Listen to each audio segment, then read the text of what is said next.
Mheshimiwa Spika, jambo la kwanza nimshukuru Mwenyezi Mungu kwa kutujalia uhai na kufika siku ya leo.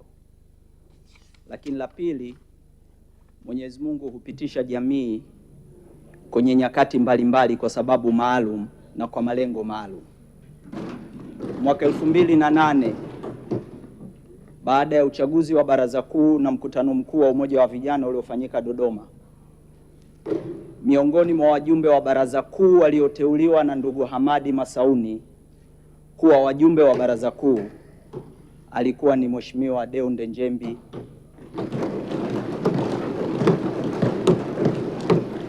Mheshimiwa Njalu, Mheshimiwa John Nchimbi, Mheshimiwa Januari Makamba pamoja na mimi. Ndio tulioteuliwa na ndugu Hamadi Masauni kuwa wajumbe wa Baraza Kuu. Wengi wetu tunamfahamu Deo na naamini kuwa jina la mzazi ndio limekwisha leo.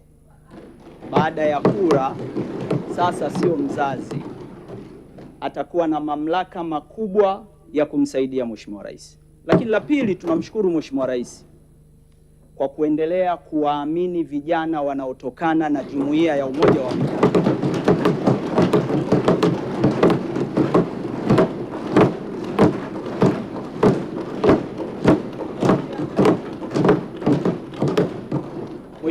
Mheshimiwa Spika na waheshimiwa wabunge, pamoja na historia ya Mzee Njembi, lakini Deo ni zao la Chama cha Mapinduzi. Ni mtu aliyetokana na CCM na siye aliyepitia CCM. Kwa hiyo anafahamu misingi ya chama hiki, anafahamu dhamana ya chama hiki iliyopewa, anafahamu wajibu wa chama hiki kwa taifa hili, na anafahamu na amelelewa kwa misingi ya kuheshimu viongozi na walio juu yake. Tumeishi naye leo zaidi ya miaka 16, 17. Deo ndiye mjumbe mojawapo wachache ndani ya Baraza Kuu, pande mbili zinapokuwa zinavutana, alikuwa na uwezo wa kukutana na pande zote na zote kusikiliza. Ombi letu, hatuna wasiwasi juu ya uwezo wake, hatuna wasiwasi juu ya tabia yake, kama alivyosema Msukuma, ya kutokupiga shoti wenzie.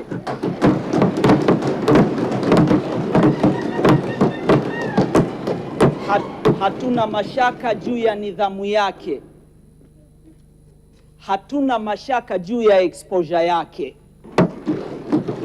Ana historia ya private sector.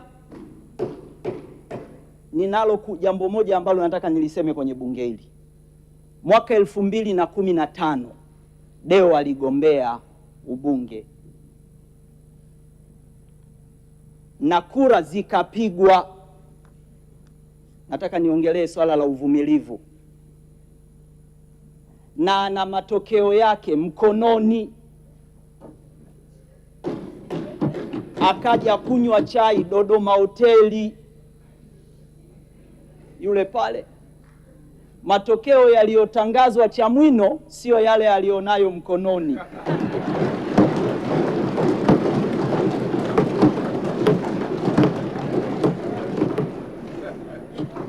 Na halmashauri kuu na kamati kuu ya chama ikamteua aliyetangazwa.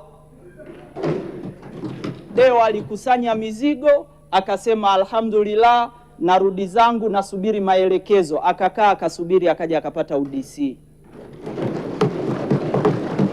Mwenyezi Mungu humwandikia mtu kadari yake. Jambo moja la msingi, tumpe ushirikiano. Amepewa dhamana kwenye nyakati ngumu na tofauti na nyakati zingine zozote katika nchi yetu.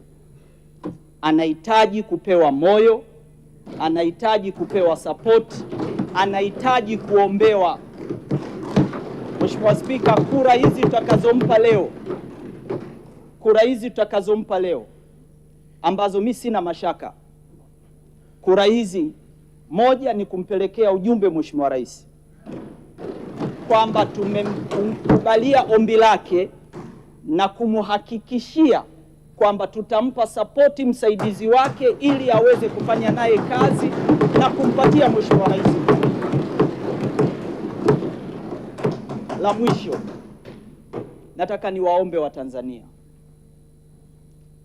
taifa letu limetoka kwenye changamoto kubwa sana huko nyuma. Tuna taifa moja. Tuunganeni sote kuwaunga mkono viongozi wetu ili tuweze kukabiliana na changamoto zinazokabili taifa letu.